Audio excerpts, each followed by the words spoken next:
Welcome to today's deep dive. Let's start with something you probably do every single day. Yeah, something completely mundane. Right. Like, have you ever wondered how Netflix manages to recommend, a bizarrely specific movie that just perfectly matches your mood? Or think back to school. Oh, yeah? Like, how did the administration seamlessly sort hundreds, maybe thousands of students into those highly specific tracks based on their varying interests? It feels like magic, though. Or just, I don't know, tedious administrative sorting. But today, our mission is to uncover the hidden architecture behind all of it. Exactly. We're going to prove to you that you are constantly doing high-level mathematics without even realizing it. Which is wild to think about. It really is. I mean, it challenges that classic assumption we have about math. We usually picture, like, cold, rigid precision. Engineering problems on a chalkboard. Right, exactly. But the secret to these daily mysteries, and frankly, the foundation for the entire modern digital world, lies in a surprisingly simple, living mathematical concept. And what is that? It's the concept of sets. Okay, let's unpack this. Because when I hear the word sets, my brain immediately goes to, like, physical objects. Sure. Like a set of fine china in a dining room cabinet, or, I don't know, a set of dumbbells racked at the gym. Yeah, that's the common usage. So we need to define what a set actually is when we talk about it as a mathematical architecture for human behavior. Well, in mathematics, a set is simply a collection of distinct objects. And the true power of that definition is its absolute broadness. Meaning it can be anything. Basically, yeah. Those obviously can be numbers, obviously, but they can also be people in a city. Okay. Or books in a library, or, the favorite songs downloaded on your phone. If you can group it, it can form a set. A collection of distinct objects. I love the music playlist analogy for this because it's something almost every listener has built. Oh, definitely. Think about how you organize the music app on your phone. You probably have one set of romantic songs. Right, for date night. Yeah. Then you might have another set of high-energy party songs for the gym. And you almost certainly have a set of melancholic, sad songs for those late-night reflective moods. And in creating those playlists, you are engaging in foundational mathematical categorization. Really?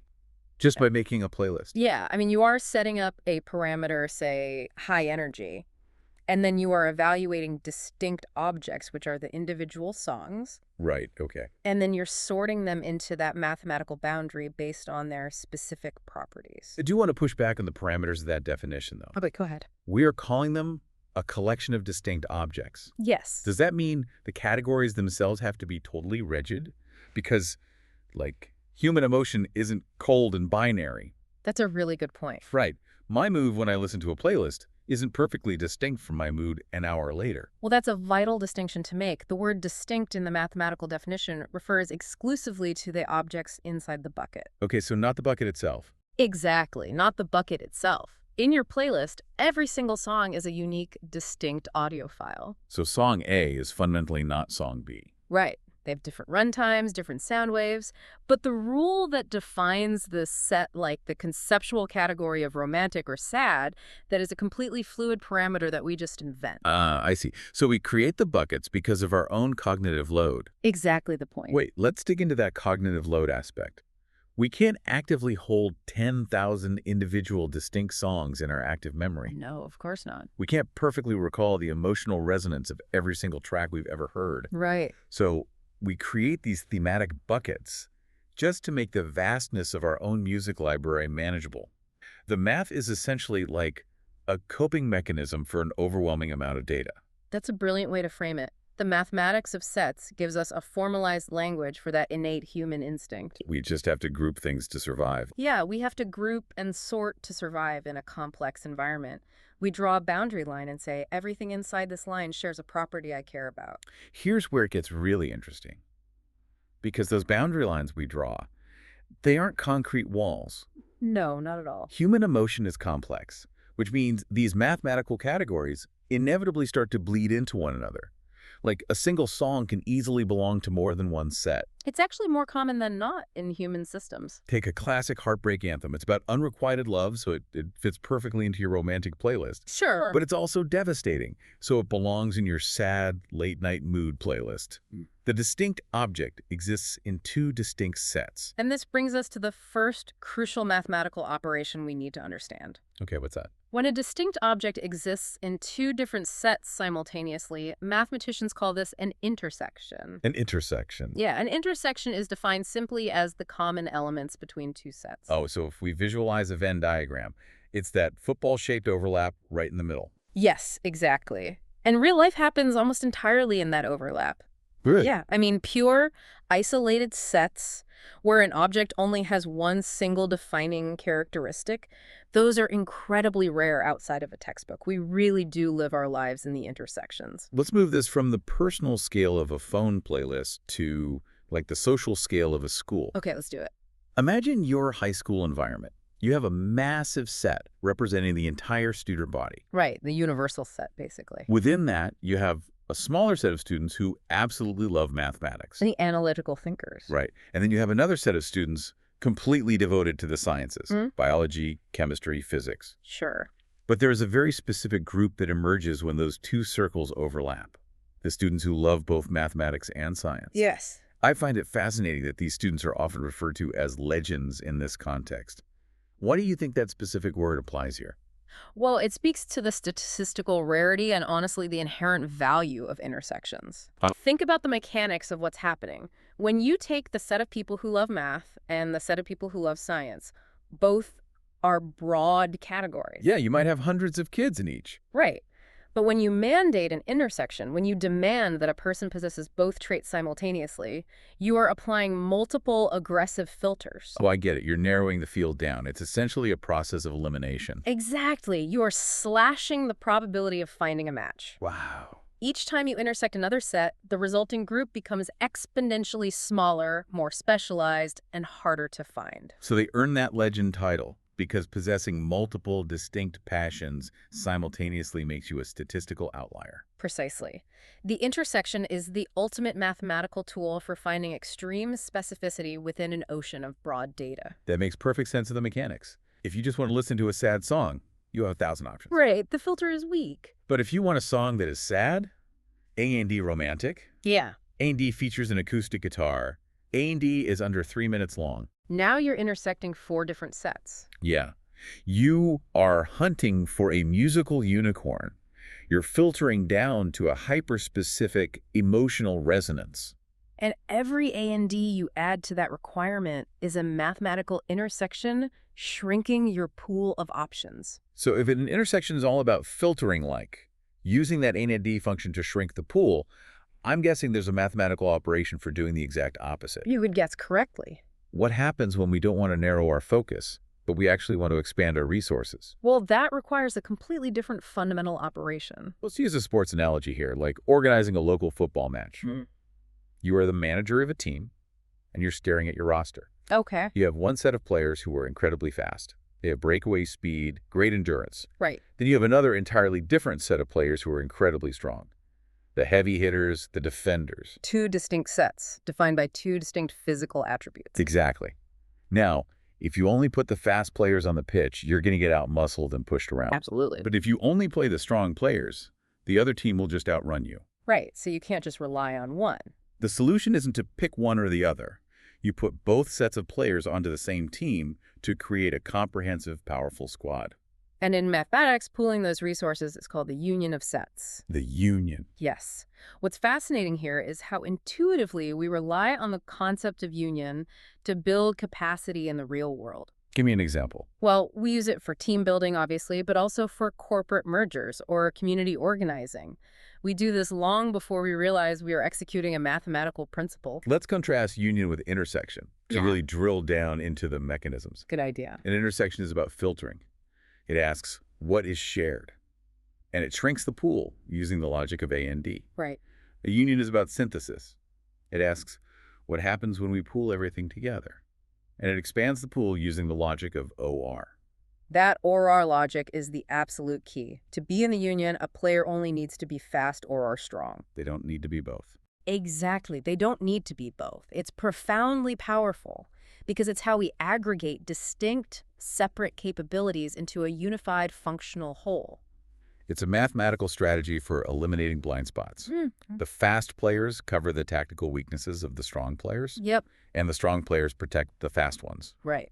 If set A has a resource set B lacks, and set B has a resource set A lacks, the union of A and B contains the total sum of their strengths. Wow. It is literally the mathematical foundation of collaboration. So what does this all mean? We've talked about curating the perfect late-night sad romantic playlist. We have? We've talked about filtering down to find the math science legends in a crowded high school. And we've talked about drafting a robust football team by uniting speed and strength. Right.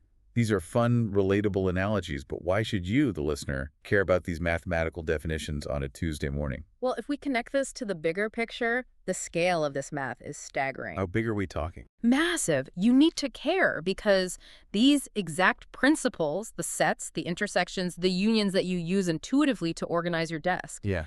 they are the foundational architecture for the massive global systems that currently dictate our digital life. Oh, wow. So we are scaling way up. We're moving from the playlist to the algorithm. We are. Let's look at 3 massive domains where this invisible architecture is running the show. Okay, what are they? Data science, social media, and business. Starting with data science. Makes sense. The entire field of data science relies on sets to filter useful information out of pure chaos.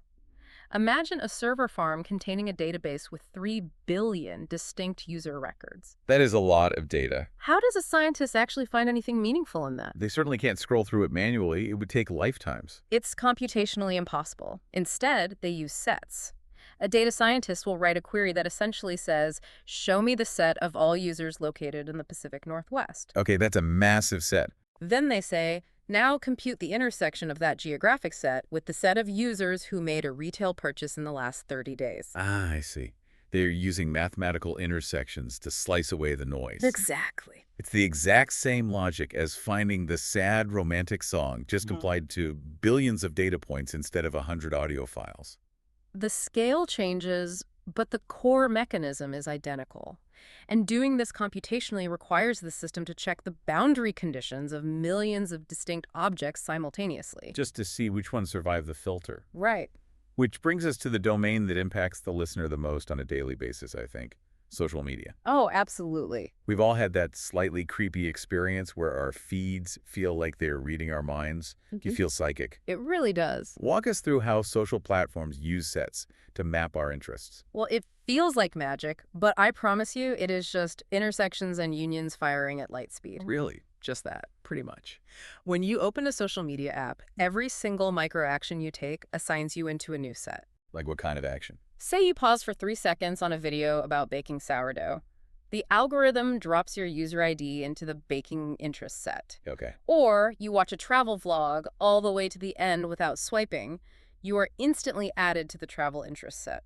So my digital profile isn't really a profile at all. It's just a massive floating collection of thousands of overlapping sets. Exactly. Your identity to an algorithm is nothing but a Venn diagram. That is wild. And the platform's recommendation engine is constantly analyzing those overlaps. It sees that you reside in the intersection of likes baking, likes travel videos, and engages with content about Italy. So to keep me on the app, it needs to find content that matches that exact intersection. Precisely. It scans its inventory for a piece of content, say a video of a baker making focaccia in Rome, that shares those exact same set classifications. Oh my goodness. It is mathematically matching the sets of the content's metadata to the intersection of your behavioral sets. That's incredible. It understands your nuanced, highly complex human interests purely by mapping where your behavioral circles overlap. And obviously, understanding human interest is the quickest path to monetization.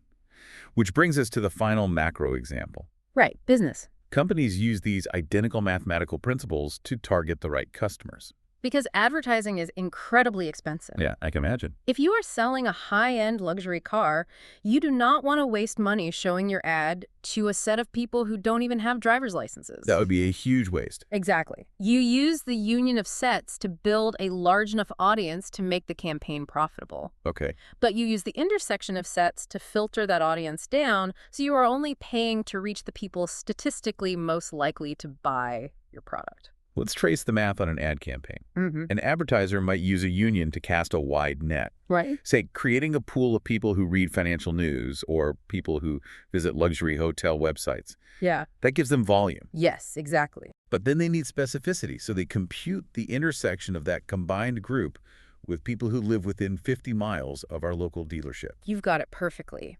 You build the audience with a union, and you sharpen the spear with an intersection. Wow. What you do intuitively when you make a workout playlist is the exact same mechanical process a multinational corporation uses to deploy a $50 million ad budget. That is mind-blowing. They rely on mapping the unions and intersections of our behavior to predict what we will click on, what we will watch, and what we will buy. It's wild to pull back the curtain on that.